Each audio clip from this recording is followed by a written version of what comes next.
Hello guys, আসন্ন ঈদের অগ্রিম শুভেচ্ছা জানিয়ে শুরু করছি আজকের ভিডিও। আপনারা হয়তো অনেকে হাটের গরু সম্পর্কে জানার চেষ্টা করছেন। গরু হোক বা ছাগল, কুরবানির প্রত্যেকটা পশুর পিছনে তার মালিকের কতটুকু অবদান রয়েছে সেটা কি আপনি একবারও জানার চেষ্টা করেছেন? আপনি কি একবারও জানার চেষ্টা করেছেন একটা পশুকে কতটা পরিশ্রমের পর কুরবানি দেওয়ার যোগ্য করে তোলা হয়? আর তার কিছু নমুনা আমরা পশু হাটেই দেখতে পাই। একটা পশু বিক্রি হয়ে যাওয়ার পরও তার মালিক তাকে রেখে আসতে চায় না। আর এমনও কিছু পশু আছে যারা নিজের থেকে নিজের মালিককে অনেক বেশি ভালোবাসে, আর তারপরও টাকার কাছে হেরে যায় সেই কঠিন ভালোবাসাগুলো। টাকা এমন একটা জিনিস যেটা দিয়ে কখনো ভালোবাসা কেনা যায় না, কিন্তু অনেকেই আছে এই টাকা দিয়ে ভালোবাসাকে ছিনিয়ে নেয়। আপনার চোখ থেকে এক ফোঁটা পানি কখন পড়ে যাবে আপনি নিজেও সেটা টের পাবেন না। এই কঠিন ভালোবাসাগুলো বুঝি এমনই হয়। এমনও অনেক দরিদ্র কৃষক আছে যারা দিন আনে দিন খায়, আর তারা নিজেরা কষ্টে থাকলেও নিজের শখের পশুটাকে কষ্টে রাখতে পারে না। আর সেই কষ্টে ভরা জীবন নিয়ে তিলে তিলে গড়ে তোলা সেই পশুকে যখন হাটে তোলা হয়, তখন সেই পশুটাও নিজের আবেগকে লুকিয়ে রেখে মনে মনে বলে, মালিক আমাকে বিক্রি করে আপনি একটা ভালো জামা কিনে নিয়েন। পশু কথা বলতে পারে না বলে ভাববেন না এটা মিথ্যা কথা। তার চোখের ওই গভীর পানি দেখলে আপনিই বুঝতে পারবেন সে এতক্ষণে বুঝতে পেরেছে তাকে আর ফেরা হবে না সেই চিরচেনা গোয়ালে। তো গাইজ, আজকে ভিডিওর ভিতরে গরু এবং তার মালিকের কিছু হৃদয় বিদায়ক ঘটনা দেখতে চলেছেন। সেটা দেখার পর আপনি যদি একজন কোমল হৃদয়ের মানুষ হন, তাহলে আপনার চোখের ভিতরে পানি না আসলেও হৃদয়ে অনেক ব্যথা অনুভব করবেন।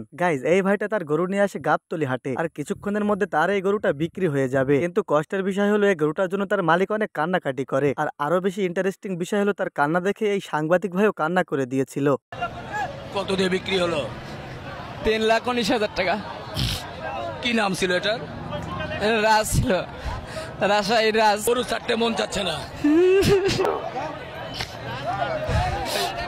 ধৈর্য তো ধরাই লাগবে ভাই, কিছু তো করার নেই, তাই না?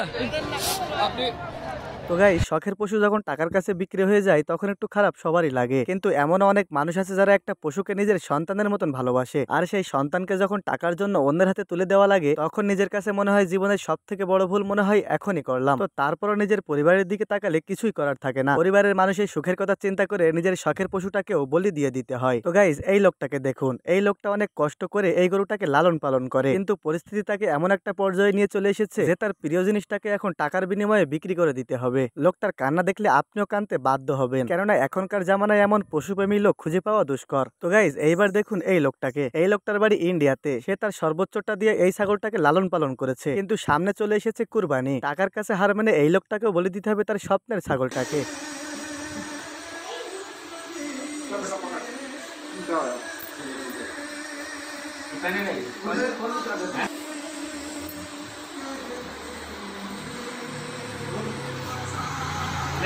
তো গাইজ, একটা পশু ও তার মালিকের ভালোবাসা যদি এতটা গভীর হয়, তাহলে ভাবুন তাদের পরিস্থিতিটা কতটা গভীর। এই লোকটাকে দেখুন। এই লোকটা তার সারা জীবন সকল পরিশ্রমের টাকা দিয়ে এই গরুটা লালন পালন করেছে, আর এই গরুটার প্রতি এতটাই মায়া হয়ে গেছে যে গরুটা বিক্রি হয়ে যাওয়ার পর গরুটা তার ছাড়তে ইচ্ছে করছে না। আর আপনি একটা জিনিস খেয়াল করলে দেখতে পারবেন এই গরুটার চোখেও পানি, কারণ এই গরুটাও তার মালিককে ছাড়তে চাইছে না। তো গাইজ, এইবারে বিশাল সাইজের ছাগলটাকে দেখুন। এই ছাগলের মালিক মধ্যবিত্ত পরিবার থেকে উঠে এসেছে। এই হৃদয় বিদয় ঘটনাটি ঘটেছিল পাকিস্তানে। মালিক তার ছাগলটাকে অনেক যত্ন করে লালন পালন করেছে, কিন্তু মালিক যখন তার ছাগলটাকে হাটে বিক্রি করার জন্য নিয়ে আসে, তখন ছাগলটা মানুষের মতো করে কান্না করতে শুরু করে, কিন্তু মালিক টাকার বিনিময়ে তার ছাগলটাকে অন্য লোকের কাছে বিক্রি করে দেয়। আর ইন্টারেস্টিং বিষয় হলো এটা ছাগলটাকে সামনে রেখে টাকার লেনদেন করা হচ্ছিল, আর তার সামনে টাকার লেনদেন করে তাকে বুঝিয়ে দেওয়া হচ্ছিল সেই চিরচেনা গোয়ালটা আজ থেকে তোমার নয়, তোমার মালিক আজ থেকে আমি নয়, বরং অন্য কেউ। তো গাইজ, স্ক্রিনে যে লোকটাকে দেখতে পারছেন, এই লোকটার কাহিনী শুনলে আপনি অবাক হয়ে যাবেন। লোকটা পেশায় একজন ভ্যান চালক। দীর্ঘ 2.5 বছর ভ্যান চালিয়ে সে এই গরুটাকে লালন পালন করেছে, আর এখন পরিবারের কথা চিন্তা করে তাকে গরুটাকে বিক্রি করে দিতে হবে। আর গরুটা বিক্রি হয়ে যাওয়ার পরও গরুর মালিক গরুটাকে ছাড়তে চায় না। এটাই বুঝি সেই হাইডেন ভালোবাসা, যেটা মানুষকে ইমোশন করতে বাধ্য করে। তো গাইজ, এই ভালোবাসাগুলোকে আপনি কি বলবেন আমি জানি না, কিন্তু আমি বলবো এটা পৃথিবীর একমাত্র ভালোবাসা,